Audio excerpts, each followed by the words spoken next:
नई उम्मीदें, नए सपने, नए प्लान्स और इनके साथ खबरें अनकही जो आपके लिए जानना जरूरी है, जिनमें बहस नहीं तथ्य हैं, शोर नहीं सरलता और सहजता है। नमस्कार, मैं हूं ऋचा अनिरुद्ध। सबसे पहले देखते हैं आज की बड़ी खबरें।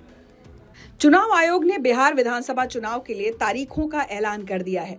2 चरणों में 6 और 11 नवंबर को वोटिंग होगी और 14 नवंबर को वोटों की गिनती होगी। उत्तर बंगाल के नागरकाटा में बाढ़ प्रभावित लोगों की मदद के लिए पहुंचे बीजेपी सांसद खगेन मुर्मू और विधायक शंकर घोष पर कुछ लोगों ने हमला कर दिया। हमले में बुरी तरह जख्मी दोनों नेताओं को अस्पताल में भर्ती कराया गया है। बीजेपी ने इस हमले को सत्तारूढ़ टीएमसी की साजिश बताया है। सोनम वांगचुक की हिरासत को चुनौती देने वाली याचिका पर सुनवाई करते हुए सुप्रीम कोर्ट ने केंद्र सरकार, लद्दाख प्रशासन और राजस्थान सरकार को नोटिस जारी किया है। अदालत ने वांगचुक की हिरासत के कारण की कॉपी उनकी पत्नी को ना दिए जाने पर भी सवाल उठाए। खबरें अनकही में आज एक बार फिर बात होगी आसमान छूते सोने के भाव की। देखिए, ये बात जरूरी है ताकि आप सब सही ढंग से सोने का निवेश या खरीद फरोख्त कर सकें। बात होगी आपकी पूंजी, आपके अधिकार की। क्या है ये नई कैंपेन, कितने करोड़ की पूंजी की हो रही है बात, बताऊंगी आपको। बात भूटान के लिए देवदूत बनी भारतीय सेना की। वैसे ये पहली बार नहीं है जब भारतीय सेना ने मुसीबत में पड़ोसी मुल्कों की सहायता की हो। साथ ही मध्य प्रदेश में हुई मासूमों की मौत से जुड़े कई सवाल हैं जो हम सबको मिलकर पूछने होंगे, क्योंकि बात सिर्फ एक राज्य की नहीं, कुछ मासूमों की नहीं। नकली दवा के चलते जान गंवाने वाले आप और हम या हमारे बच्चे भी हो सकते थे। ये खबर सरोकार की है और सरकार से सवाल पूछने वाली है। सोने की लगातार बढ़ती कीमतें आसमान छू रही हैं। वो लोगों की पहुंच से धीरे धीरे दूर होता जा रहा है। ऊपर से शादियों का सीजन जो जख्मों पर नमक छिड़कने का काम कर रहा है। इतना ही नहीं, सिर्फ 1 साल के अंदर सोने ने शेयर मार्केट तक को पीछे छोड़ दिया है। लेकिन एक सवाल जो रह रहकर लोगों के जहन में आ रहा है वो ये कि क्या दिवाली तक सोना 1.25 लाख रुपए तक पहुंच जाएगा? आइए समझते हैं इस सुनहरी तेजी के पीछे की पूरी कहानी को। इस साल सोने की कीमतों में करीब 50% की जबरदस्त बढ़ोतरी हुई है। अब आप खुद सोचिए, जो 10 ग्राम सोना 1 साल पहले 70 से 75 हजार रुपए में मिल रहा था, वो अब 1 लाख के पार चला गया है। ये सिर्फ भारत की बात नहीं है, दुनिया भर में सोना चमक रहा है। लेकिन सवाल यह है कि आखिर इतनी तेजी आई क्यों? क्या ये सिर्फ शादी ब्याह का सीजन है या इसके पीछे कुछ और भी कारण है? तो पहली बड़ी वजह है दुनिया भर के केंद्रीय बैंकों की जबरदस्त खरीदारी। चीन, रूस और भारत समेत कई देशों के सेंट्रल बैंक अपने डॉलर रिजर्व को कम करके सोने में बदल रहे हैं। ये कोई छोटा मोटा खेल नहीं है, बल्कि एक बड़ी रणनीतिक चाल है। जब इतने बड़े खरीदार बाजार में आते हैं तो कीमतें बढ़ती ही हैं। पिछले 2 साल में केंद्रीय बैंकों ने हजारों टन सोना खरीदा है, जो कई दशकों में सबसे ज्यादा है। अब बात करते हैं दुनिया में चल रहे तनाव की। रूस यूक्रेन का युद्ध थमने का नाम नहीं ले रहा। हाल ही में अमेरिकी राष्ट्रपति ट्रंप ने एक बयान दिया कि यूक्रेन अपना खोया हुआ इलाका वापस पा सकता है। इस बयान के बाद तनाव और बढ़ने की आशंका है। जब दुनिया में अनिश्चितता बढ़ती है तो लोग सुरक्षित निवेश की तलाश करते हैं। ऐसे में सोने से सुरक्षित और क्या हो सकता है? हजारों सालों से सोना मुश्किल वक्त में सबसे भरोसेमंद संपत्ति रहा है। फिर इसी बीच एक और बड़ा मुद्दा उभरा है। ऑपरेशन सिंदूर के बाद भारत और तुर्की के बीच बढ़ता तनाव। भारत अब ग्रीस, साइप्रस और इजराइल के साथ अपने संबंध मजबूत कर रहा है। ये तीनों देश तुर्की के विरोधी हैं। दूसरी तरफ पाकिस्तान, तुर्की और अजरबैजान का गठबंधन है। भारत ने हाल ही में ग्रीस और साइप्रस के साथ नौसेना अभ्यास भी किए हैं। अगर इस क्षेत्र में तनाव बढ़ता है तो ये सिर्फ स्थानीय मसला नहीं रहेगा। इन देशों की रणनीतिक स्थिति को देखते हुए वैश्विक व्यापार और अर्थव्यवस्था पर असर पड़ सकता है और ऐसे में सोने की मांग और तेज हो सकती है। तीसरी अहम बात है डॉलर इंडेक्स का कमजोर होना। डॉलर और सोने का रिश्ता उल्टा है। जब डॉलर कमजोर होता है तो सोना मजबूत होता है। अमेरिकी अर्थव्यवस्था में अनिश्चितता, ब्याज दरों में कटौती की संभावना और बढ़ता कर्ज, इन सब से डॉलर पर दबाव बढ़ा है और जब डॉलर गिरता है तो निवेशक सोने की तरफ भागते हैं। अभी हाल ही में अमेरिका में 7 साल बाद सरकारी शटडाउन हुआ है। इसका मतलब है कि जरूरी आर्थिक आंकड़े जैसे ISM और नॉन फार्म पेरोल्स की घोषणा में देरी हो सकती है। जब बाजार को साफ डेटा नहीं मिलता तो अनिश्चितता और बढ़ती है, और अनिश्चितता में लोग क्या करते हैं, वो सोने में पैसा लगाते हैं। ये शटडाउन भले ही कुछ हफ्तों का हो या कुछ दिनों का, लेकिन इसका असर सोने की कीमतों पर दिखना तय माना जा रहा है। दुनिया भर में आर्थिक मंदी की आशंका बढ़ रही है। चीन की अर्थव्यवस्था सुस्त पड़ रही है, यूरोप में विकास धीमा है और अमेरिका में भी चिंताएं हैं। जब अर्थव्यवस्था धीमी पड़ती है तो शेयर बाजार जोखिम भरा हो जाता है। ऐसे में लोग अपना पैसा सुरक्षित जगह लगाना चाहते हैं और सोना इसके लिए परफेक्ट ऑप्शन बनता है।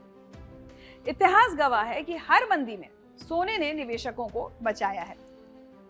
गोल्ड में निवेश का मतलब ये नहीं है कि लोग सोना खरीदकर अलमारी में रख रहे हैं। समय के साथ सोना खरीदने का तरीका भी बदल गया है। निवेशक अब फिजिकल सोना खरीदने के बजाय ETF के जरिए सोने में निवेश कर रहे हैं। ETF यानी एक्सचेंज ट्रेडेड फंड्स में भी जबरदस्त पैसा आ रहा है।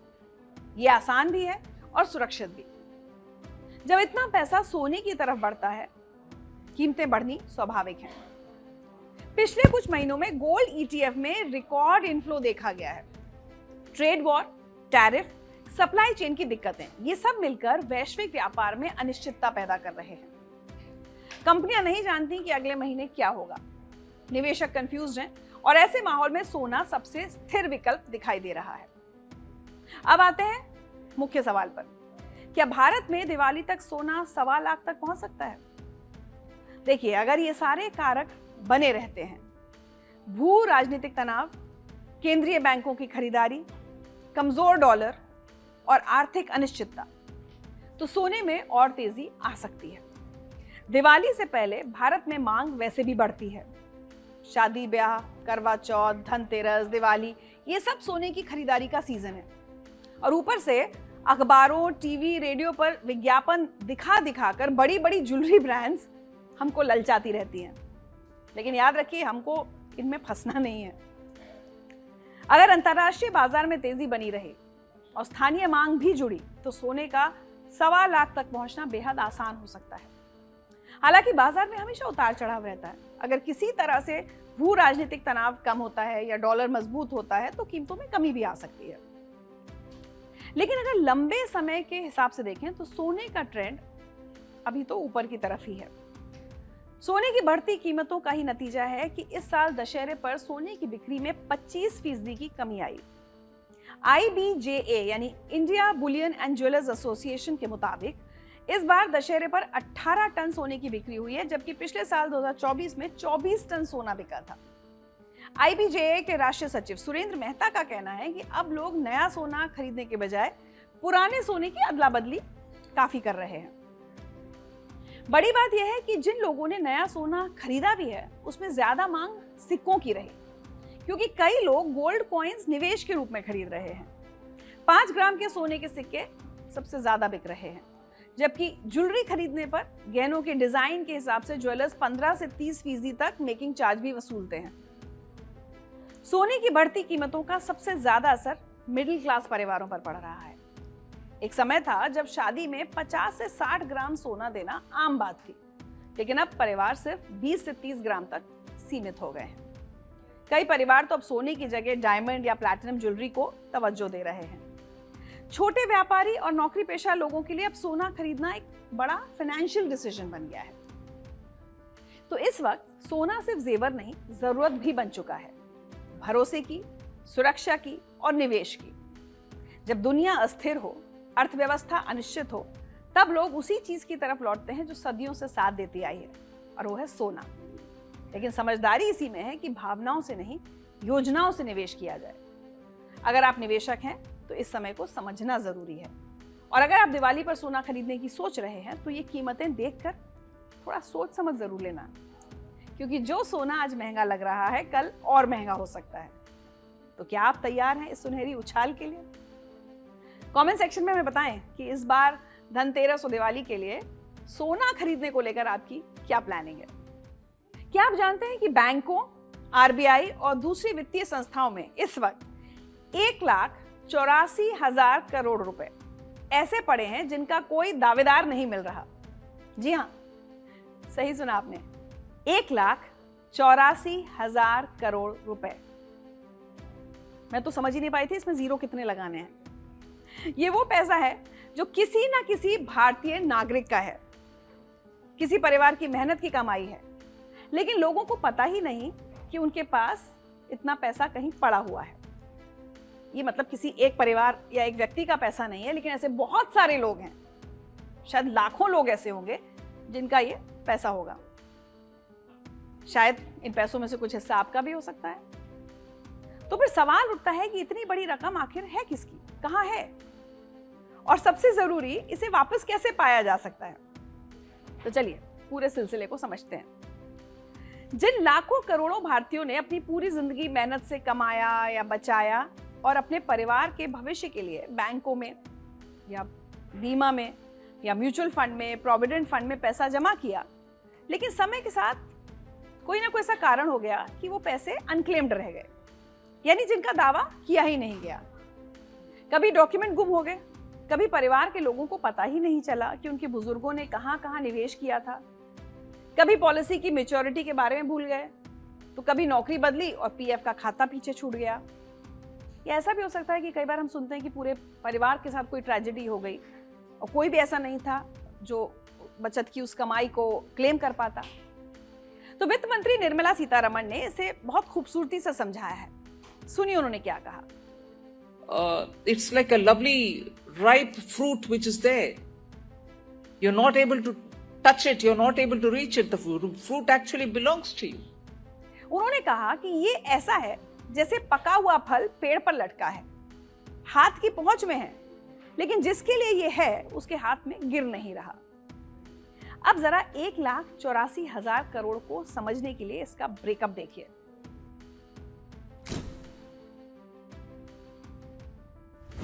करीब 75,000 करोड़ रुपए बैंकों में पड़े हैं,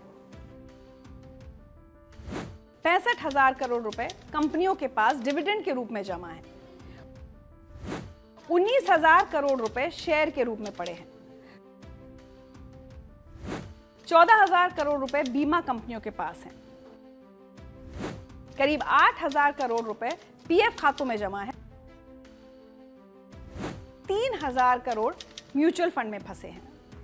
ये सिर्फ कागज पर लिखे नंबर नहीं है, बल्कि ये आम परिवारों की मेहनत की कमाई है जो किसी बच्चे की पढ़ाई में, किसी की हेल्थ केयर में या किसी के वित्तीय सुरक्षा में काम आ सकती है।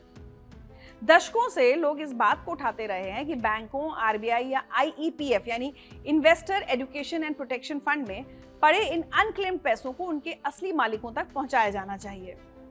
लेकिन समस्या ये थी कि लोगों को पता ही नहीं चलता था कि उनका पैसा कहां है, और अगर पता चल भी जाता तो उसे क्लेम करने की प्रक्रिया इतनी जटिल होती थी कि आम आदमी हार मान लेता था। लेकिन अब केंद्र सरकार ने इस समस्या को सुलझाने के लिए एक बड़ा कदम उठाया है। 4 अक्टूबर 2025 को वित्त मंत्री निर्मला सीतारमण ने गुजरात के गांधीनगर से एक राष्ट्रव्यापी अभियान का शुभारंभ किया, जिसका नाम है आपकी पूंजी आपका अधिकार। ये 3 महीने का अभियान अक्टूबर से दिसंबर 2025 तक चलेगा और इसका मकसद बिल्कुल साफ है। हर वो रुपया जो किसी भारतीय नागरिक ने बचाया है वो उसे या उसके परिवार को वापस मिलना चाहिए। इस मौके पर निर्मला सीतारमण ने क्या कहा, सुनिए। 1,84,000 crores is lying there. It is safe, I can assure you. It is absolutely safe. You come when you want with the proper paper, money will be given to you. The government is the custodian for it. वित्त मंत्री निर्मला सीतारमण ने नागरिकों को पूरा भरोसा दिलाया कि ये पैसा बिल्कुल सुरक्षित है और जब भी कोई सही कागजात लेकर आएगा उसे पैसा मिल जाएगा। सरकार दावों के निपटारे तक इसकी संरक्षक की भूमिका निभा रही है। अब सवाल यह है कि यह अभियान काम कैसे करेगा। सरकार ने इसके लिए 3A मॉडल बनाया है: अवेयरनेस, एक्सेस और एक्शन। पहला ए है अवेयरनेस यानी जागरूकता। लोगों को बताया जाएगा कि उनका अनक्लेम्ड पैसा कहां कहां हो सकता है और उसे कैसे ढूंढा जा सकता है। दूसरा ए है एक्सेस यानी पहुंच। डिजिटल पोर्टल और टूल्स बनाए गए हैं जिनसे लोग आसानी से अपने अनक्लेम्ड फंड्स को ट्रैक कर सकें। और तीसरा ए है एक्शन, यानी कार्रवाई। सरकारी अधिकारियों को निर्देश दिया गया है कि वो छोटे छोटे सुरागों पर भी काम करें और दावेदारों की मदद करें ताकि उन्हें उनका पैसा मिल सके। अब बात करते हैं उस डिजिटल टूल की जिसने इस पूरे अभियान को आसान बना दिया है। आरबीआई ने उद्गम पोर्टल बनाया है। उद्गम यानी unclaimed deposits gateway to access information.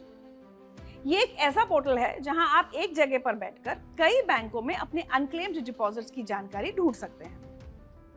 अब देखिए इसे इस्तेमाल करना भी कितना आसान है। उद्गम की वेबसाइट udgam.rbi.org.in पर जाना है आपको और अपना रजिस्ट्रेशन करना है। रजिस्ट्रेशन के बाद आप अपने मोबाइल नंबर और पासवर्ड से लॉगिन कर सकते हैं। फिर आपको अपना नाम डालना है, वही स्पेलिंग के साथ जैसी बैंक में है। एक या कई बैंक सिलेक्ट करने हैं और कम से कम एक आईडी प्रूफ देना है, जैसे PAN card, voter ID, driving licence या पासपोर्ट। इसके बाद सर्च बटन दबाते ही आपको पता चल जाएगा कि किस बैंक में आपका कोई अनक्लेम्ड डिपॉजिट है या कहीं नहीं है। पोर्टल आपको खाता धारक का नाम, बैंक का नाम, अनक्लेम्ड डिपॉजिट रेफरेंस नंबर और जगह की जानकारी दिखाएगा।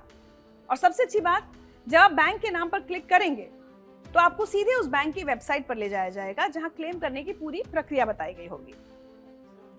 सिंपल है ना? अब सवाल है कि ये पैसा मिलेगा कैसे? तो सुनिए, उद्गम पोर्टल आपको बताएगा कि आपका पैसा कहाँ है, लेकिन क्लेम करने के लिए आपको उस बैंक या संस्था से संपर्क करना होगा जहां आपका वो पैसा है। हर बैंक की अपनी प्रक्रिया होती है। आपको जरूरी दस्तावेजों के साथ बैंक की ब्रांच में जाना होगा, जैसे मैंने बताया आपका आईडी प्रूफ हो, एड्रेस प्रूफ, अकाउंट से जुड़े कागजात। वित्त मंत्री ने साफ कहा है कि आप सही कागजात लेकर आइए, पैसा आपको दे दिया जाएगा। गांधीनगर में अभियान के शुभारंभ के दिन कई दावेदारों को उनके अनक्लेम्ड फाइनेंशियल एसेट्स के चेक सीधे दिए गए। ये बड़ा संकेत है कि सरकार इस मुद्दे को लेकर गंभीर है और वाकई लोगों को उनका पैसा वापस दिलाना चाहती है। इस अभियान के दौरान वर्चुअल डेमो और हेल्प डेस्क भी लगाए जाएंगे, जहां नागरिकों को अपनी अनक्लेम्ड संपत्तियों को ढूंढने और उन्हें क्लेम करने में मदद मिलेगी। यहां कुछ खास बातें भी हैं जो आपको ध्यान में रखनी चाहिए। अगर कोई खाता या डिपॉजिट 10 साल या उससे ज्यादा समय से इस्तेमाल नहीं हुआ है तो वो अनक्लेम्ड माना जाता है। आरबीआई ने बैंकों को निर्देश दिया है कि वो हर साल ऐसे खातों की समीक्षा करें जिनमें 1 साल से कोई लेन देन नहीं हुआ। अगर किसी खाते में 1 साल से कोई ट्रांजैक्शन नहीं है तो बैंक को ग्राहक को एसएमएस या ईमेल या किसी और जरिए सूचित करना चाहिए कि अगले 1 साल में भी कोई लेन देन नहीं हुआ तो खाता निष्क्रिय हो जाएगा। अपने परिवार के बुजुर्गों से बात कीजिए, उनसे पूछिए कि उन्होंने कहां कहां पैसा जमा किया था। अपने पुराने दस्तावेज चेक करिए। अगर आपने नौकरी बदली है तो चेक करें कि आपका पुराना प्रोविडेंट फंड सेटल हुआ था या नहीं। 1,84,000 करोड़ रुपए, ये कोई छोटी रकम तो है नहीं। इसमें से कुछ हिस्सा शायद आपका, आपके परिवार का या आपके जानने वाले किसी शख्स का हो सकता है। ये पैसा किसी के बच्चे की पढ़ाई पूरी करवा सकता है, किसी के इलाज में काम आ सकता है और किसी के बुढ़ापे को सुरक्षित बना सकता है। तो देर किस बात की, आज ही उद्गम पोर्टल पर जाइए, अपना नाम सर्च कीजिए, अपने माता पिता, दादा दादी का नाम भी सर्च कीजिए, अपने दोस्तों रिश्तेदारों को इस अभियान के बारे में बताइए। याद रखिए, सरकार सिर्फ संरक्षक है, असली मालिक तो आप हैं। और जब तक आप अपना हक नहीं मांगेंगे, वो पका हुआ फल पेड़ पर ही लटका रहेगा। 1965 में एक फिल्म आई थी वक्त। उसके गीत की पंक्तियां थी, जहां बसती थी खुशियां, आज है मातम वहां। वक्त लाया था बहारें, वक्त लाया है खिजा। वक्त से दिन और रात, वक्त से कल और आज। वक्त की हर शय गुलाम, वक्त का हर शय पे राज। कहते हैं जिंदगी बदलने में वक्त नहीं लगता, बस एक पल, एक झटका और सब कुछ उलट पुलट हो जाता है। सिर्फ 48 घंटे और पूरे दक्षिण एशिया ने देख लिया कि प्रकृति जब गुस्से में होती है तो क्या कर सकती है। दार्जिलिंग में पहाड़ धंसे, नेपाल में गांव के गांव बह गए, भूटान में लोग नदी के बीच फंसे रहे। ये कहानी है उन लोगों की जो सुबह उठे अपने घरों में और शाम तक उनके पास सर छुपाने को छत नहीं बची। उन बच्चों की जो स्कूल जाने की तैयारी कर रहे थे और अचानक पहाड़ उन पर टूट पड़ा। उन माओं की जो अपने बच्चों को बचाने के लिए बाढ़ के पानी से लड़ती रहीं और हार गईं। 5 अक्टूबर की सुबह भूटान की अमोचू नदी शांत थी। लेकिन अचानक भयंकर बाढ़ आ गई, जैसे किसी ने कोई दरवाजा खोल दिया हो। पानी की रफ्तार इतनी तेज, इतनी खतरनाक कि वहां के वर्कफोर्स मैनेजमेंट सेंटर में रहने वाले परिवार और मजदूर नदी के बीच फंस गए। चारों तरफ पानी ही पानी और बचने का कोई रास्ता नहीं। पानी के बीच नदी के दूसरे छोर पर 4 मजदूर थे। उनमें से 2 लापता हो गए और बाकी 2 मौत के मुंह में खड़े थे। मजदूरों को बचाने के लिए मदद मांगी गई, लेकिन भूटान की नेशनल एयरलाइन का हेलीकॉप्टर उड़ ही नहीं पाया क्योंकि मौसम बेहद खराब था। ऐसे में रॉयल भूटान आर्मी ने मदद के लिए इंडियन आर्मी को फोन किया और भारत ने जो किया वो दोस्ती की हर परिभाषा को पार कर गया। सिवोक रोड एविएशन बेस से 2 हेलीकॉप्टर तुरंत रवाना हुए। पायलट जानते थे कि मौसम खराब है, विजिबिलिटी कम है, इलाका खतरनाक है, लेकिन उन्हें यह भी पता था कि अगर वो नहीं गए तो कोई और नहीं जाएगा। दोपहर करीब 1 बजे वो घटनास्थल पर पहुंचे और एक एक करके हर उस इंसान को बचाया जो नदी के बीच फंसा हुआ था। जब वो हेलीकॉप्टर वापस आए तो सिर्फ लोगों की जान नहीं बची थी, बल्कि 2 देशों के बीच के रिश्ते में एक और मजबूत डोर जुड़ गई थी। भूटान की शाही सरकार ने भारतीय सेना को दिल से शुक्रिया कहा और दुनिया ने देखा कि जब इंसानियत जागती है तो सरहदें मिट जाती हैं। हालांकि इंसानियत की मिसाल भारतीय सेना ने पहले भी कई बार पेश की है कि जब भी पड़ोसी मुल्कों में बाढ़ या भूकंप जैसी कोई आपदा आई है, भारतीय सेना ने वहां पहुंचकर लोगों की जान बचाई है। अब बात पश्चिम बंगाल के दार्जिलिंग की, जो अपने चाय के बागानों और हरी भरी वादियों के लिए मशहूर है। वहां 5 अक्टूबर को पहाड़ धंस गए, 23 लोगों की जान चली गई और सैकड़ों परिवार बेघर हो गए। तीस्ता नदी पर लोहे का पुल बना था जो कितने सालों से दार्जिलिंग और सिक्किम के कालिम्पोंग को जोड़े हुए था, वो भी ढह गया। अब वहां सिर्फ मलबा बचा है और एक टूटा हुआ रास्ता जो किसी को किसी से नहीं मिलने देता। मिरिक और दुधिया के बीच का पुल भी गिर गया, जिससे सिलीगुड़ी से कनेक्टिविटी बाधित हो गई है। पहाड़ धंसने से लोग अपने ही इलाकों में फंस गए क्योंकि निकलने का कोई रास्ता ही नहीं। उत्तर बंगाल पुलिस के महानिदेशक राजेश कुमार यादव ने कहा है कि हालात धीरे धीरे सामान्य हो रहे हैं, लेकिन राहत और बचाव कार्य अब भी जारी है। भूटान के ताला हाइड्रो इलेक्ट्रिसिटी डैम में तकनीकी खराबी के कारण पानी ओवरफ्लो हो रहा है, जिस वजह से उत्तर बंगाल के दुआर्स क्षेत्र में बाढ़ की आशंका बढ़ गई है और अधिकारियों को हाई अलर्ट पर रखा गया है। उधर नेपाल में 3 अक्टूबर से लगातार हो रही बारिश ने पूरे देश का हाल बेहाल कर दिया है। 50 से ज्यादा लोगों की मौत हो चुकी है और 5 लोग अब भी लापता हैं। लेकिन असली त्रासदी नेपाल के पूर्वी हिस्से इलाम जिले में हुई। रात का वक्त था, लोग सो रहे थे, अचानक जमीन हिली और पूरा पहाड़ खिसक गया। 43 लोग जो कुछ घंटे पहले तक अपने घरों में आराम से थे, वो मिट्टी के नीचे दब गए। सुबह जब उजाला हुआ तो वहां गांव नहीं था, सिर्फ मिट्टी का ढेर था। इलाम की स्थानीय अधिकारी सुनीता नेपाल का कहना है कि सड़कें बंद हो गई हैं, बचाव दल पैदल जा रहे हैं क्योंकि गाड़ियां वहां तक पहुंच ही नहीं पा रही। कोसी प्रदेश में 26,000 परिवार बेघर हो गए हैं। कोसी बैराज के सभी 56 गेट खोल दिए गए हैं और हर सेकंड में 5 लाख क्यूसेक पानी छोड़ा जा रहा है। काठमांडू में नदियां उफान पर हैं, किनारे पर बसी बस्तियां पानी में डूब गई हैं।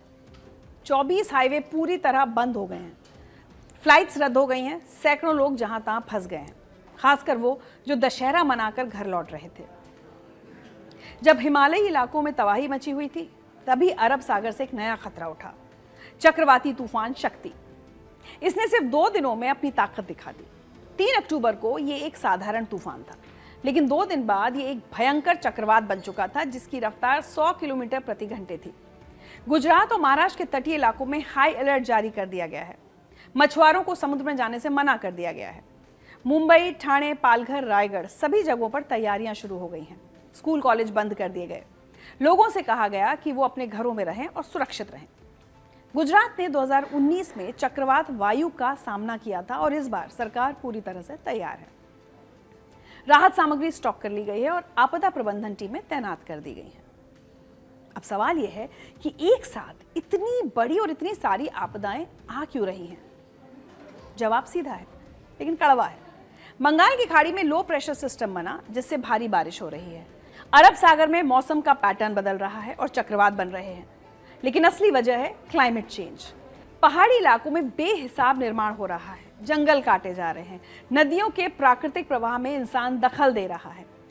जब लगातार भारी बारिश होती है तो मिट्टी ढीली पड़ जाती है और उसको पकड़ने के लिए पेड़ नहीं है। तो पूरे पहाड़ खिसक जाते हैं। समुद्री सतह का तापमान बढ़ रहा है, जिससे चक्रवातों की तीव्रता और संख्या दोनों बढ़ रही है। वैज्ञानिकों का कहना साफ है, अगर हमने अब भी क्लाइमेट चेंज को गंभीरता से नहीं लिया तो आने वाले सालों में ऐसी आपदाएं और भी बढ़ेंगी। ये वक्त हमें याद दिला रहा है कि प्रकृति के आगे कोई तकनीक बड़ी नहीं, कोई ताकत अमर नहीं। दार्जिलिंग से लेकर नेपाल और भूटान तक और अब अरब सागर के किनारे गुजरात, महाराष्ट्र तक, धरती ने हमें एक ही बात सिखाई है, जब इंसान अपनी सीमाएं भूल जाता है तो कुदरत आईना दिखा देती है। लेकिन इस अंधेरे के बीच जो रोशनी दिखी वो है इंसानियत। भारतीय सेना के वो जवान जो अपनी जान पर खेलकर दूसरे देश के लोगों को बचाते हैं, साबित करते हैं कि रिश्ता सरहदों से नहीं दिलों से बनता है। तो सवाल सिर्फ ये नहीं कि क्या हम तैयार हैं, बल्कि ये कि क्या हम अपनी आदतें बदलने को तैयार हैं। क्योंकि अगर अब भी हमने दुनिया को यूं ही छलना जारी रखा तो अगली बारी हमारी होगी। मध्य प्रदेश और राजस्थान में कोल्ड ड्रिफ्ट कफ सिरप पीने से अब तक 20 से ज्यादा बच्चों की मौत हो चुकी है। लेकिन ये कहानी सिर्फ 2 राज्यों की नहीं है, बल्कि आपके बच्चे की सेहत से जुड़ी है। कल्पना कीजिए, वो जो कफ सिरप मासूम बच्चों की खांसी दूर करने के लिए पिलाया जाता है वही जहर बन जाए और मासूम बच्चों की जान ले ले तो क्या हो। दरअसल मध्य प्रदेश के छिंदवाड़ा जिले में अगस्त से सितंबर के दौरान बच्चों में अचानक किडनी फेल होने के मामले सामने आने लगे। माता पिता ने बताया कि उनके बच्चों को हल्की सर्दी और खांसी थी। डॉक्टर ने जांच की और कोल्ड ड्रिफ्ट नाम का एक कफ सिरप लिख दिया।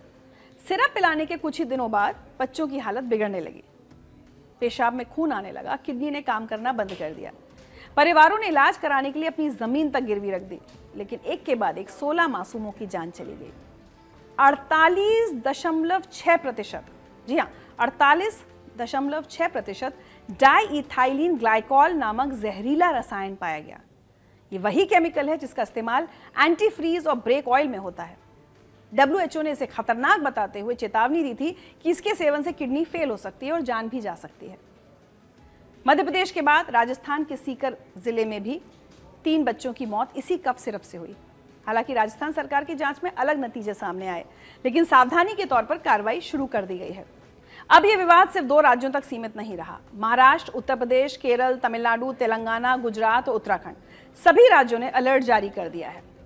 मध्य प्रदेश, राजस्थान, केरल, तमिलनाडु और महाराष्ट्र ने कोल्ड ड्रिफ्ट कफ सिरप की बिक्री पर पूरी तरह प्रतिबंध लगा दिया है।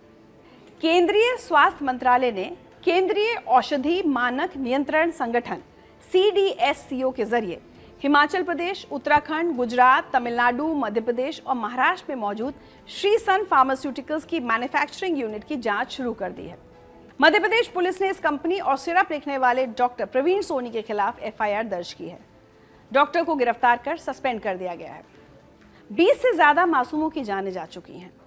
कई राज्यों में इस दवा पर बैन लग चुका है, लेकिन सवाल बरकरार है, आखिर कैसे एक जानलेवा केमिकल से भरी दवा मार्केट में आ गई? क्या ड्रग कंट्रोल सिस्टम पूरी तरह फेल हो गया? और सबसे बड़ा सवाल, क्या यह गारंटी दी जा सकती है कि ऐसी और दवाएं मार्केट में नहीं हैं? एक सवाल यह भी मीडिया ने उठाया है कि जिन बच्चों की मौत हुई है मध्य प्रदेश में, उनका पोस्टमार्टम क्यों नहीं किया गया? माता पिता अब सतर्क हैं, सरकारें एक्शन में हैं, लेकिन जो मासूम जा चुके हैं उन्हें कौन लौटाएगा? उन परिवारों का क्या जिन्होंने अपनी जमीन तक गिरवी रख दी थी? क्या उन्हें न्याय मिलेगा? ऐसी घटना फिर किसी राज्य में नहीं होगी, इसकी गारंटी कौन लेगा? CDSCO ने 6 राज्यों में जांच शुरू की है, लेकिन क्या ये काफी है? क्या पूरे देश में ऐसी फार्मास्यूटिकल कंपनी की मैन्युफैक्चरिंग यूनिट की सख्त जांच नहीं होनी चाहिए? आप इस खबर के बारे में क्या सोचते हैं? आपको क्या लगता है, कैसे इन परिवारों को इंसाफ मिलेगा और सरकार की अब क्या जिम्मेदारी है? कमेंट सेक्शन में लिखकर हमें जरूर बताएं। तो खबरें अनकही में आज इतना ही, लेकिन चलते चलते आपको कुछ तस्वीरें दिखाती हूँ। हाल ही में 3 ऐसी तस्वीरें वायरल हुई जिन्होंने साबित कर दिया कि राजनीति में अब सिर्फ भाषण नहीं, स्टाइल भी बोलती है। पहली तस्वीर अमेरिका से आई, जहां अमेरिकन नेवी के 250वें स्थापना दिवस समारोह में डोनाल्ड ट्रंप ने अपना मशहूर डांस किया। हाँ, ट्रंप का वही सिग्नेचर डांस मूव, मुट्ठी बंद, कंधे हिलाते हुए अपनी धुन में झूमते हुए ट्रंप ने नौसेना के जवानों के बीच धमाल मचा दिया। सोशल मीडिया पर लोग बोले, यही है ट्रंप का अंदाज, कहीं भी कभी भी। दूसरी तरफ मुंबई में बॉम्बे फैशन वीक की रौनक दोगुनी हो गई जब 26 साल बाद बीजेपी नेता स्मृति ईरानी रैंप पर उतरी। पूर्व केंद्रीय मंत्री ने डिजाइनर आउटफिट में जो कॉन्फिडेंस दिखाया वो देखते ही बनता था। टेलीविजन से लेकर संसद तक का सफर तय करने वाली स्मृति ने रैंप पर भी अपनी छाप छोड़ दी, हर कदम पर ग्रेस और एलिगेंस। तीसरी तस्वीर आई बिहार से। जब तेज प्रताप यादव धोती पहनकर रैंप पर उतरे तो लोगों ने तालियां बजा दी। देसी अंदाज में रैंप वॉक करते हुए तेज प्रताप ने दिखा दिया कि पारंपरिक वेशभूषा में भी स्टाइल स्टेटमेंट दिया जा सकता है। उनका यह अनोखा अंदाज सोशल मीडिया पर खूब चर्चा बटोर रहा है। तेज प्रताप यादव तो वैसे भी अपनी हरकतों और बयानों की वजह से चर्चा में बने ही रहते हैं।